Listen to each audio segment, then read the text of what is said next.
દિવસો વિતાવે છે. હવે એક દિવસની વાત છે. રોજની જેમ તે હાથમાં કુહાડો લઈને વનવગડામાં લાકડા કાપવા જાય છે. લાકડાને શોધતા શોધતા તે 2-4 ગૌ દૂર જતો રહે છે અને ત્યાં એની નજર એક મોટા બાવર પર પડે છે. આ જોઈને તે રાજી થઈ ગયો અને માં મેલડીનો આભાર માનતા કહે છે કે હે માડી, આજે તો તે તારા છોરુડા ઉપર કૃપા કરી દીધી. આટલા મોટા બાવળના લાકડામાંથી મારે 10 દિવસનું ગુજરાન તો ચાલી જ જશે. ત્યાં સુધી મારે આમ તેમ ભટકવું નહીં પડે. આટલું વિચારીને તે બાવળના એક ડાળ પર ચડીને કુહાડીના ઘા કરવા લાગ્યો. પણ નાથાને ખબર નથી કે આ બાવળમાં એક કાળોતરો નાગ રહેતો હતો.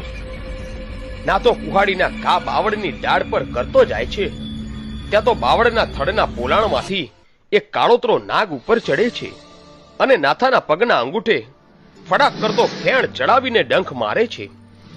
અને નાથો